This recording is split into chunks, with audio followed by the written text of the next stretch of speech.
Hey, crazy truckers. My little sister has opened a YouTube channel focused on her specialty, health and nutrition. My sister, like many people, has no experience regarding video creation. The best and most interesting message in the world can be lost if not properly delivered. I am not the greatest world expert in this subject, but I have been working in the audiovisual industry long enough to have learned a few things. And after having seen my sister's first video, I've decided to do this little tutorial to help her improve the quality of her videos. In killing two birds with one stone, give a few notions that I think may help many beginning YouTubers. Rolling! Sound speed. Camera speed. 2. Awesome. Take 2. Mark. Set up. Set. And action! When recording, always try to get the best quality possible. There are a few points I like to make before going to the editing station. The first mistake, in my opinion, at least in this semi-professional presentation tutorial news format, is to record with the selfie camera. Although it is true that when you record yourself with the front camera, you can see what you're doing, but the selfie camera has less quality than the back camera. And losing quality, it's easy. Recovering once lost, it's impossible. In my opinion, it's best to record with the highest possible resolution and quality. For example, 4K. Especially if you're recording with a cell phone or a non-professional camera.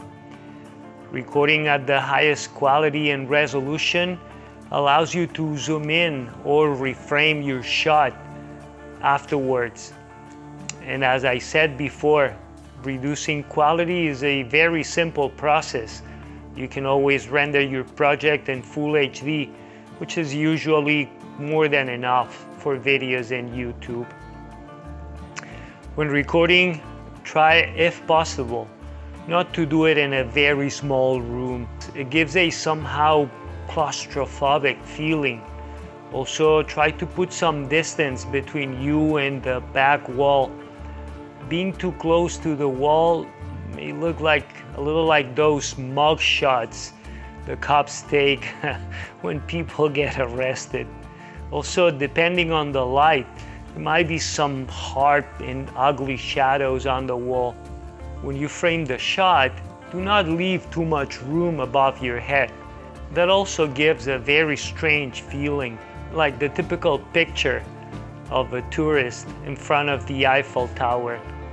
If you intend to use visual aids in your video, either in the form of text like captions or in the form of graphics, and you want to share the shot with those graphics, think about the entire shot, the full shot with the graphics and all already in place, so the final composition looks balanced. Light is perhaps the most important factor when it comes to image quality.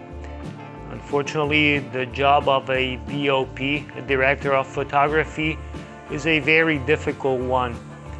But if possible, try not to make the shadows too harsh. Last but not least, sound, a critical and often neglected element. Try to use an external microphone and not the one built in your phone or camera. Fixing the sound in post-production, it's nearly impossible, and the results tend to be subpar. If you have problems while recording, there are some things you might be able to do to try to fix it, which is not ideal. But if you cannot or do not want to record the video again, here I show you some tricks to try to mask a low quality video. If you're recording with a cell phone, most likely you won't have control over the white balance. And depending on the lighting, that can lead to somehow inaccurate colors. Correcting the color afterwards, still a patch, but sometimes it might improve your video. Often I've found the best results by lowering the reds a bit and very gently decreasing the saturation. If you record it at high enough resolution and you have framing problems, it's fairly easy to fix. Just zoom in and reframe. You'll have a tighter shot, but I think that's better than a poorly framed shot.